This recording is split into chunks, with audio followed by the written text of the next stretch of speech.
Now, before we get into the deleted scene itself, let's first talk about the Joker's inclusion in the actual final film. Now, this is how you tease a villain. Firstly, Joker doesn't actually appear in the Batman film until like the penultimate scene. So at that point, the story of the Batman has essentially wrapped up. It's in its final moments. I really love that about the Joker's inclusion here. The fact that they don't let you get excited about what's to come until the end of this film. Whereas there is definitely a chance that if the Joker was included somewhere in the second act of the film, it could have very well been distracting. It could have brought the momentum of the film to a halt, felt a bit out of place. So the actual placement of the cameo, if you will, I dug. I love that his brief appearance assures that the Joker's presence in this film doesn't detract from the other elements of the story. And the other thing that I dug about the Joker's inclusion was the fact that it fit the story that the Batman was telling. You know, at the end of the film, when Catwoman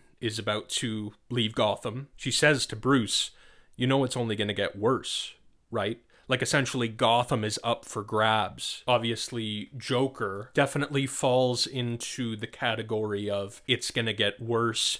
Falcone has been defeated, so the title of corrupted ruler of Gotham is not yet filled. So yeah, that could be pretty enticing to Batman's rogues gallery. And just to touch on Joker's placement in the story once more, it works for me in a similar way that Joker's tease in Batman Begins does. In that film, the story had essentially wrapped up. We've got our final scene with Gordon and Batman atop the roof, and Gordon gives Batman the Joker card. So it's a brief little tease that doesn't get in the way of the story of Batman Begins, and it excites you for what's to come in an organic and not shoehorned in way. Now let's talk about the deleted scene itself. I thought the deleted scene was very, very cool. That being said, I am glad that the deleted scene wasn't included in the film. Firstly, this scene would have taken place, yes, somewhere in like the second act of the picture. So I could see Joker's appearance distracting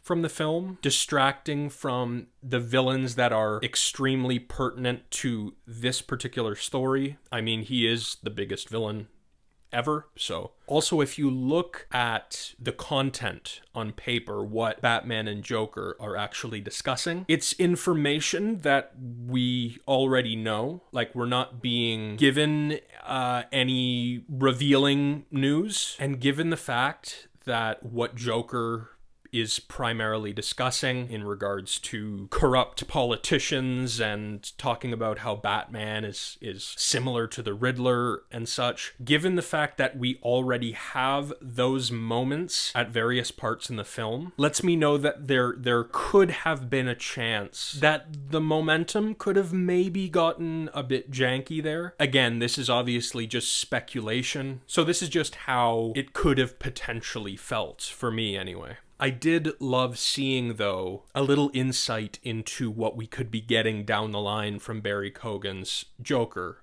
performance-wise. He's doing something very interesting, and immediately just after this few-minute scene, I don't feel like I'm watching an actor play this character. I actually really felt like the performance was realized and very unique from what we've seen before. Evidently, Barry Keoghan and Matt Reeves had a clear vision as to what they wanted to do with the character. I really dig the way the scene is directed. For 90% of the scene, the Joker is out of focus. So for much of the scene, you see this blurred red smile in the background. It's very eerie. And those few times that we do get Joker in focus, you just see like the side of his head with these clumps of green hair and grotesque skin. And yeah, definitely a seemingly very intriguing portrayal of this character. And I'm very excited to see how Matt Reeves incorporates the Joker going forward. I'm not going to throw out any speculation in that regard. I